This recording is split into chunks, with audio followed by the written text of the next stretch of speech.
Hey guys, here's a quick video on what CIG and the developing studios of StarCitizen have been up to in the month of June 2015. Alright, let's start off by talking about the engineering. So Santa Monica has said that they've actually modified the game's XML files so that instead of having to load every single ship entity into the hangar module, it's just going to load the ones that are actually required. So if you have just an Aurora and a 300i, it's not going to load every single available ship into that hangar. So you're only going to have to load 2 ships, for example, as opposed to every single one that they've released so far, Which is huge. which is a lot of data. Yeah, so with that, everything should run much better in the hangar. Frame rates will definitely be improved, and load time should be a lot slower as well, faster. Yeah, lower.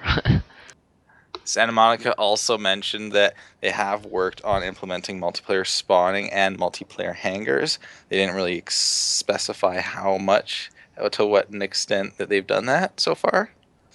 All right, so the guys at the Austin studio have mentioned that they're working on a new server backend called the Generic Instance Manager, or the GIM, or the GIM. I'm not entirely sure. And that it'll play largely into the party and matchmaking services that'll affect the entire game. So Arena Commander, the first-person shooter module, and Planet Side. So what we're going to see is we're going to see a lot better matchmaking services, and then the actual games themselves will be performing a lot better, hopefully, as those problems have sort of been breaking the modules that are existing right now. Well, Arena Commander anyways. Yeah, definitely. And also, the guys at Foundry 42, their engineering team started work on allowing the captain of the ship to delegate controls to different pilots or gunners or etc. for to allow, like, for instance, this guy can open this door, this other guy cannot open that door. Um, So you're sort of like inside of your ship, like very much allowing, like setting up parameters in which people can perform certain actions. exactly, being more of a captain.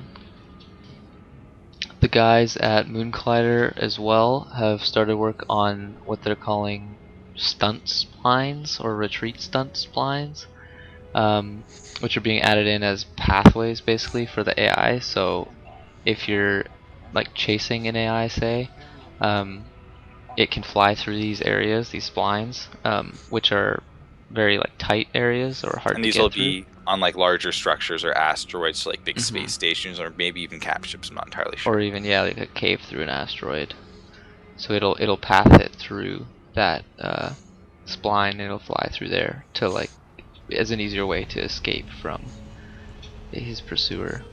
What this is supposed to do is it's supposed to create a more interactive environment. So if you're playing against AI in a certain map, there's a chance they will do different things. It's not just going to be knowing the map. Like, based off of their skill or their lack of skill, they may or may not perform certain actions. So if you're facing an elite, say Vandal, and he gets close to one of these retreat stunt splines, the AI might decide it's going to fly through this, and then it might even be so difficult that the player might not be able to chase the AI through this hole. So it's Exactly. going to add a cool element of Unpredictability. unpredictability to the AI. And the devs have said that the AI will decide to use these when it makes sense. So if the AI would have to make a ridiculously tight turn or like for dramatically reduced speed, the AI will decide not to do that, just so it doesn't feel like kind of silly, like the AI has been programmed to do this. It's supposed to script very naturally. Also, the guys at Santa Monica have been working on just a basic cleanup of their data core, removing duplicated code, etc., just breaking it down further to be more streamlined as a whole. And that about does it for engineering. So next focus would be on the design elements. Right now, the team in Austin, the PU team, has been focused on designing player occupations more in depth. If you have read the passenger transport, the Starliner, the article goes into depth about how that actual profession will play out in the universe. So what they're saying is they've been working on that, and as well as other roles. Mhm. they say that they have redesigned any like they've if you've read anything about being a bounty hunter, merc, or a pirate, they've redesigned those roles, and they've also fully designed, fresh off the slate, smuggler and search and rescue roles. If you're wondering how those were going to work out in the universe, Hmm. So that's pretty interesting stuff. which was the ship that had the search and rescue variant? The Cutlass Red, I think. Yeah. So if you were wondering what the Cutlass Red was actually, how that was going to work, that's something that they've already figured out now. So that's like in their minds they got that figured out. It's just they haven't really gone into detail with it yet, but so that's something to look forward to. Uh, Also, Turbulent in Montreal completed the main art for the star map viewer, which is pretty exciting, which includes the galaxy and the system views. And they've also made significant changes to the HUD of the star map, which I believe we got a glimpse of. When was that? Last E3 or Gamescom? Something like that, 2014. Yes, so hopefully we'll start to see stuff from that star map soon that we've been promised. With Gamescom coming up too next month, it should be. It's very likely that we might actually see some like real usage of that now that they've started to flesh out the universe and they have the actual application working. Exactly. So that's good. All right, so now let's talk about the art. There's a lot of stuff that's been said throughout these articles. So most interesting is they haven't really been sure what they've wanted to do with the Vandal, just the way the actual race looks, but they've said they've been working on their skin textures and also armor concepts. Yeah, they said they've basically they're getting close to a final skin texture for the race itself, and they've been working on a bunch of armor concepts. So you may have noticed like we haven't seen anything of the Vandal. I think there was one ship trailer. Well, there was like a model somewhere in the files, but it was just very early kind of staged. But yeah, they've almost shown nothing of the Vandal so far. Very little.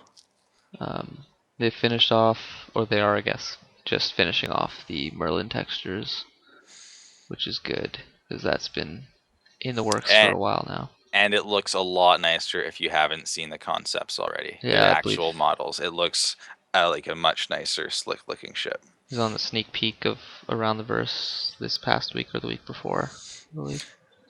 So the guys at Austin have also been working on the actual landing zones for the planet side module. They've been wrapping up the final little art deals for the Levski landing zone, and also Area 18 has been a large focus for them just to get it ready for the social module. There's been a lot of optimization focus on that area.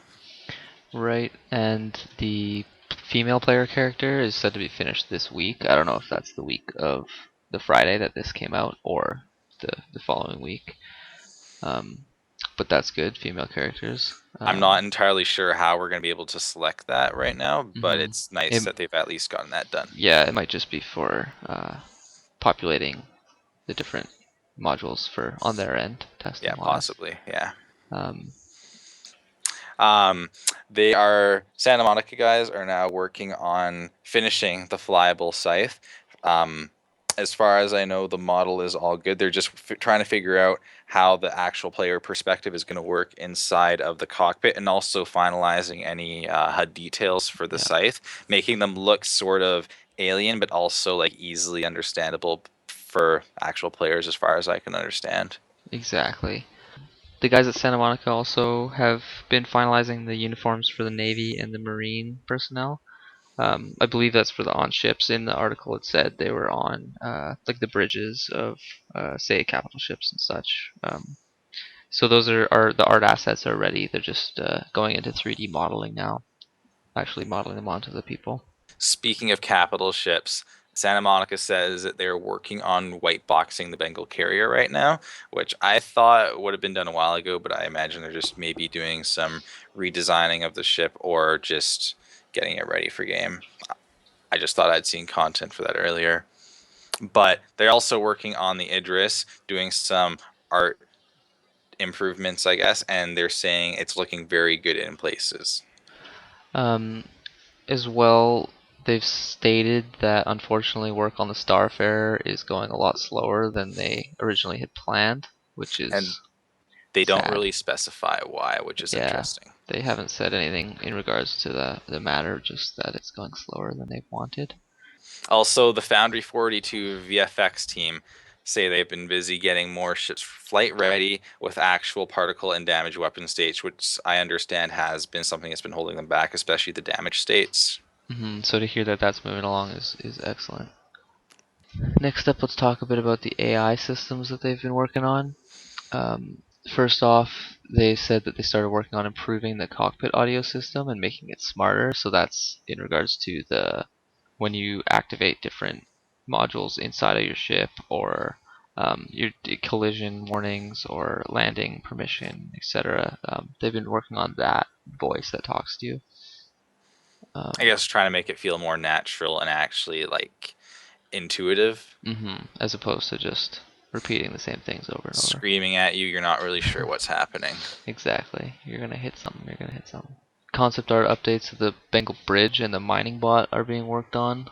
Additional work done on the bearing ballistic shotgun, they've said. They've also been working on a GN transport ship over at Foundry 42, and the Vandal fleet and further prop concepts to add to the Shubin mining base and a few of the pirate bases for um, Squadron 42 itself are in the works as well, which is good to hear. All right, now for some more miscellaneous info. Still interesting nonetheless is the DevOps over at Austin have said that they're working on and have actually like released new launchers for the version not available to the public yet. Right now, everyone, the client is on 1.6. Working in the office is 2.0. They didn't really specify what's different between 1.6 and 2.0, but they've said next week they're planning to iterate into 2.1, which is going to have faster downloads, smaller incremental patches, and download speed improvements. So I imagine that has to do with just like, as opposed to replacing entire files, just maybe like putting little bits of information here or there. Um, then they said there's going to be 2.2 down the road. They didn't specify when, and they said there's going to be a bunch more features. Didn't really specify what that was going to be. Then in regards to the actual launcher 3.0, they were saying it's going to be a complete UI redesign. I'm hoping that eventually it's just going to have the ability to launch into different modules, because right now load times are a pain in the ass, but Yeah, a lot of that's what. people have been asking for that, so that'd be pretty smart of them, I think. But I mean, it's all up to what they can do with the Hopefully time that's they what a have. bunch more features means. I mean, they don't really want to focus all their time on just completing something that won't be used in the final version anyway. But um, True enough, but they have done a lot of backtracking, and I feel like that is something that would definitely increase sort of the mhm, player mhm. reception of how the game operates and stuff. Yeah, But I definitely. mean, it's not a huge thing. It's just be I don't know. It's just be a cool thing to see. Yes, and so to continue on, the guys at Foundry 42 have also been working on some HUD improvements. This is in regards to movement and customization, basically. So they said that any part of the HUD can be attached to anything else in the game that can take UI. So you can move. The example it gave was the radar from your visor and onto one of your cockpit displays, like in an easy way. So you can just kind of transfer information from different like HUDs basically to other HUDs. So are you sort of like snapping and like attaching like a HUD element to a fixed place, or like is it like transferring that HUD element just to a different screen? I feel like it would be the latter, but I mean, I don't know for sure. They haven't really They just specified anything. all right. So I feel like it would be kind of like Windows 7 snapping a window to the side of the monitor. But Which it is nice to see that there is going to be some plasticity to the UI, hmm because so far the UI looks great, and the fact that they're going to allow you to like move things around and stuff is going to be pretty darn cool, I think. I mean, the possibilities with that are crazy too, because like potentially, like as they've stated before, you can see other people's mobiGlasses. So say like you're using yours and someone else has theirs open. Maybe you want to share like look at this cool coat. You flip your coat to like their mobiGlass, like it snaps to theirs. Maybe they can see it. Um, And then I wonder if they're going to go as far as to like fully customizable Mobi glasses, where like hmm one person's Mobi glass may look totally different from another person's. I don't know if Yeah, they're going to go that far though. it's very possible. But yeah, we'll have to wait and see, I guess.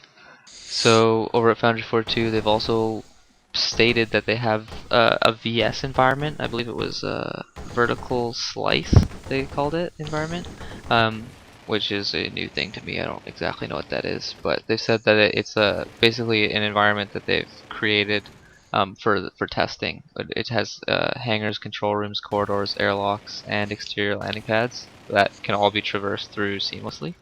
Um, so one load screen and you can go to all these things, and they've been using that to test all their things. They actually specifically said that they can't say any more on the matter, so maybe they're working on something important there, but that's some interesting Or news. maybe based off of a lot of what they've been hinting at in these articles is this might be something they're planning to show off at Gamescom, maybe as like just to show the test environment they've been working in recently. Mm-hmm. Very possible. So yeah, a lot of the stuff they've been talking about here, they have been mentioning Gamescom as a thing. So I'm pretty sure when that comes around, we're going to see a lot of cool new stuff that maybe they've been holding out on for now. Mm-hmm. Just live demos and that sort of thing. I imagine we're going to see a lot of Mobiglass, the social module planet side, and probably like a more polished product of the FPS module. Definitely, and probably some star map stuff as well. Hmm. So that's coming at Gamescom, which is August 5th to the 9th. So that's just around the corner. For lucky, we might even see some PU stuff, but Ooh, that's hard to say. if only. Alright, let's start with the Arena Commander module.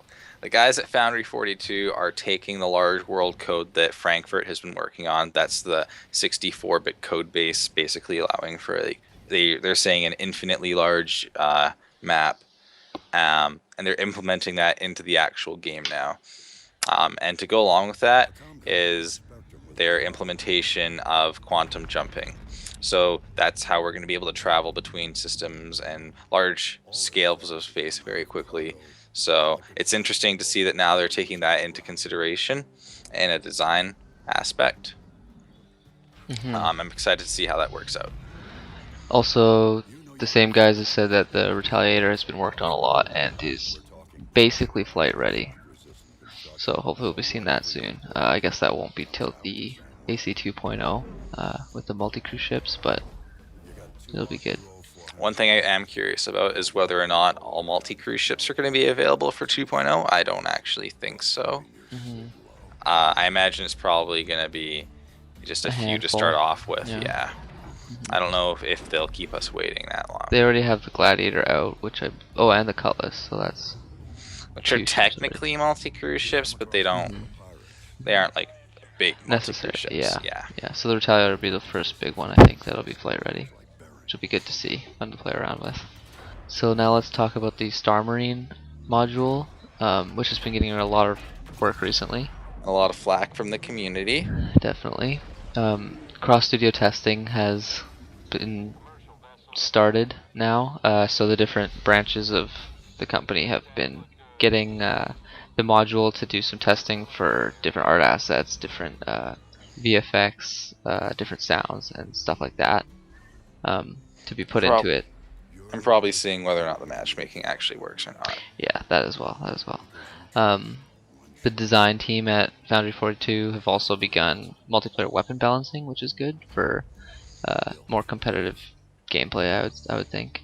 And that ties into the whole thing with Chris Roberts saying he wants the Star Marine module to feel less of like a broken module, sort of like how we felt about with Arena Commander at the beginning, but he wants it to feel like very functioning and fun for people to actually play. To feel like what the game will feel like, basically.